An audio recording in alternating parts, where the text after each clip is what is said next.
عن فاطمة الزهراء عليها السلام بنت رسول الله صلى الله عليه وآله قال سمعت فاطمة أنها قالت دخل علي بي رسول الله في بعض الأيام فقال السلام عليك يا فاطمة فقلت عليك السلام قال إني أجد في بدني ضعفا فقلت له أعيذك بالله يا أبتاه من الضعف فقال يا فاطمة ائتيني بالكساء اليماني فغطيني به فأتيته بالكساء اليماني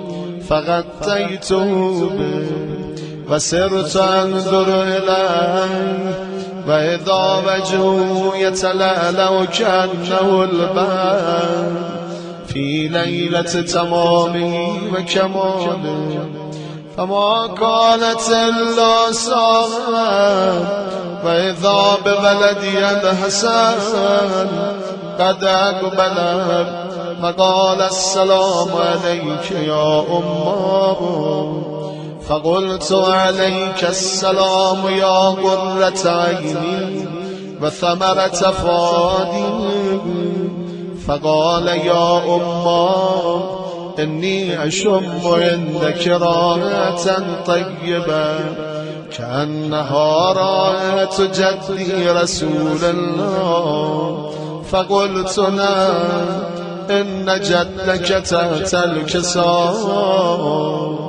فأقبل الحسن نحو الكساء وقال السلام عليك يا جدا يا رسول الله أتأذن لي أن أدخل معك تحت الكساء فقال وعليك السلام يا ولدي ويا صاحب عودي قد أذنت لك فدخل معه تحت الكساء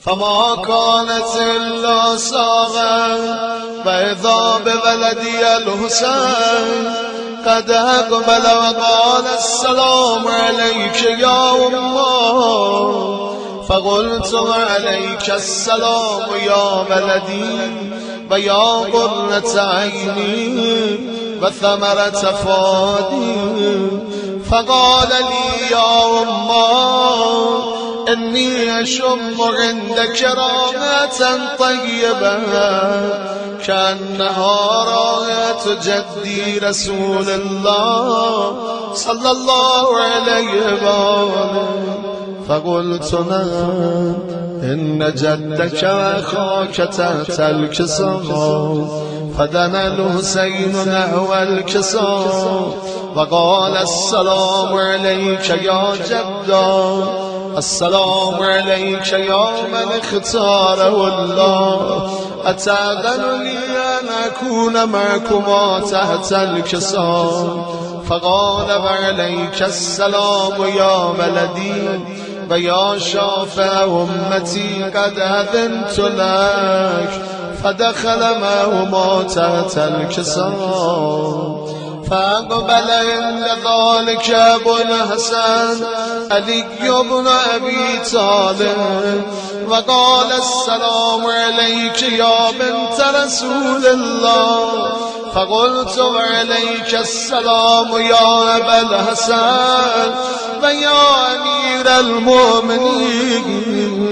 فقال يا فاطمة إني أشم عندك رائحة طيبة كأنها رائحة أخي وابن عمي رسول الله.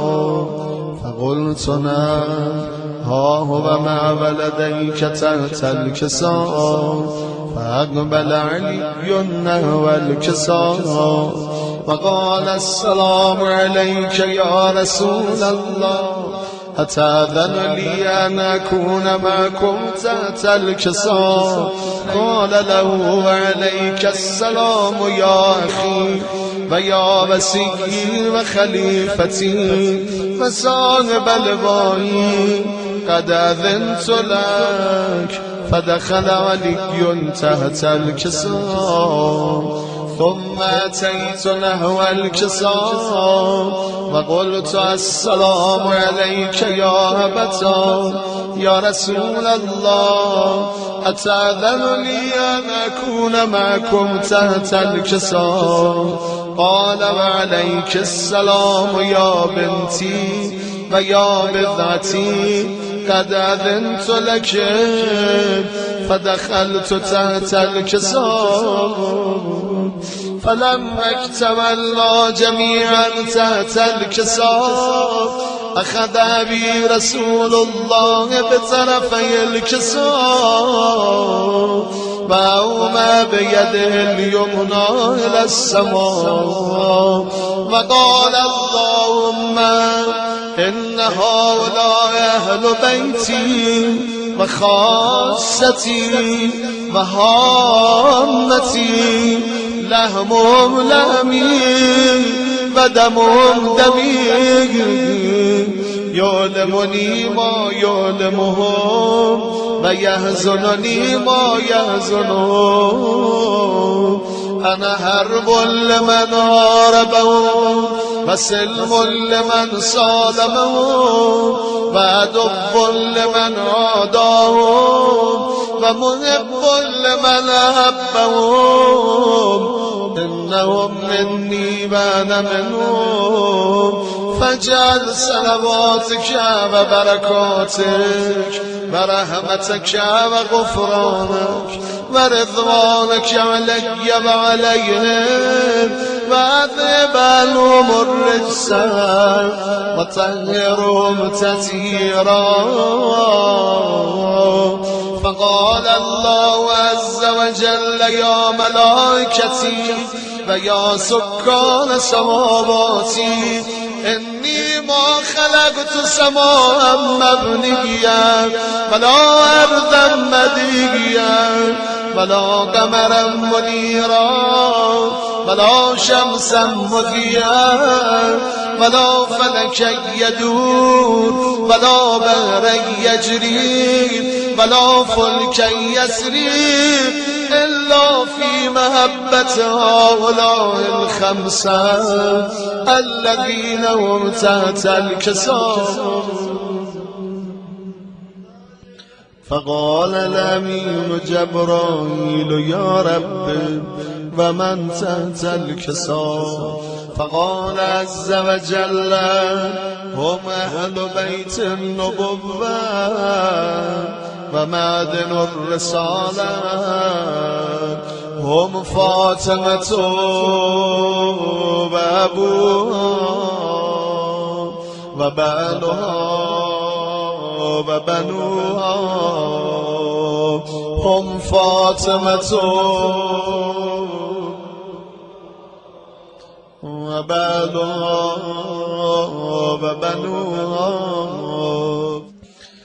جانم فاطمه بی خودی نیست. امام صادق علیه السلام فرمود من ادرک فاطمه فقد ادرک لیلة القدر. هر که فاطمه رو درک کنه شب قدر رو درک کرده. فاطمه جانم فاطمه جانم به بهانه حدیث کسان امشب گدای توییم بیبی جانم. فقال جبرائیل یا رب اتأذن لی ان انبت الی الارض لاکون معهم سادسا. فقال الله نعم قد أذنت لك فهبت الأمين جبرائيل وقال السلام عليك يا رسول الله العلي الأعلى يقرئك السلام ويخصك بالتحية والإكرام ويقول لك وعزتي وجلالي إني ما خلقت سماء مبنيا ولا أرضا مدهيا ولا قمرا منيرا ولا شمسا مضيئا ولا فلكا يدور ولا بحرا يجري ولا فلكا يسري إلا لأجلكم ومحبتكم. وقد أذن لي أن أدخل معكم فهل تأذن لي يا رسول الله. جبرئیل اجازه گرفت فرود اومد خدمت رسول خدا رسید عرض ادب کرد عرض داشت خدا سلامت میرساند. فرمود ارچا فریدم به خاطر شماست به منم اجازه داده بیام با شما باشم. یا رسول الله آیا شما بهم اجازه میدید یا نه؟ با این که از خدا اجازه گرفته تا رسول خدا اجازش نده وارد نمیشه. سیدا بچهای فاطمه اونا نجیبا اجازه که نگرفتن هیچ هیزم آوردن در خانه فاطمه آتش زدن. هنوز در نیم سوخته بود مادرتون بین در و دیوار صدای نالش بلند شد بابا.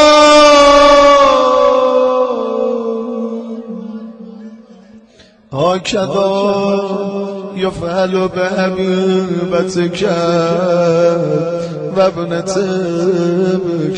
بابا ببین با دخترت چه کردن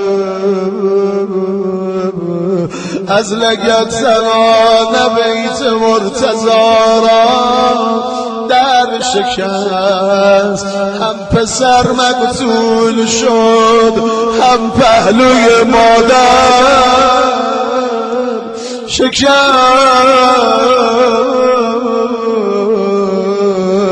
کار فاطمه رو به جایی رسوندن. صدا زد فز منو بگیر به خدا مرسممو کشدن. زهرا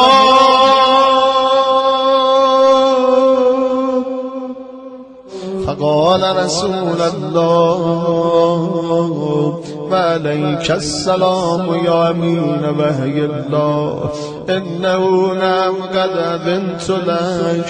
فدخل جبرائيل معنا تحت الكساء فقال لأبي إن الله قد أوحى إليكم يقول إنما يريد الله ليذهب عنكم الرجس أهل البيت ويطهركم تطهيرا.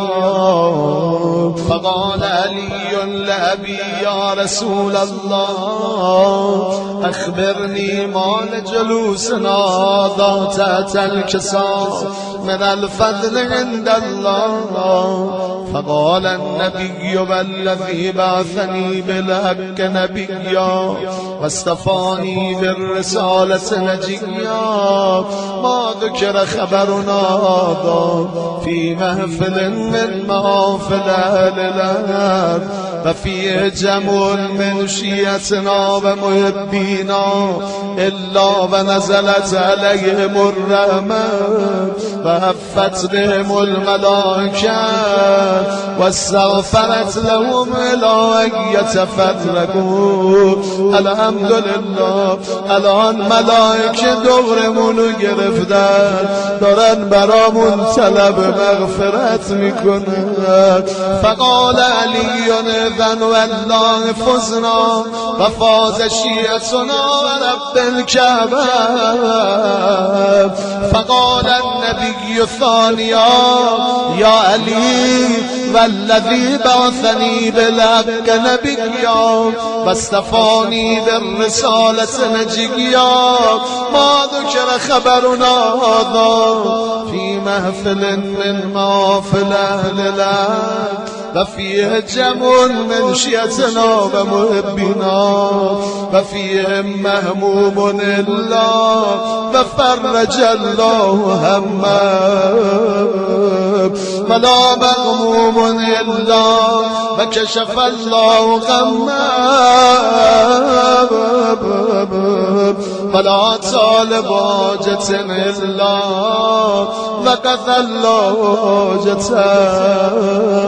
وعده رسول خدا وعده خود خداست و وعده خدا حق. فقال علی اذن والله فزنا و سعدنا و كذلك شیعتنا فازوا و سعدوا في الدنيا والآخرة و رب الكعبة.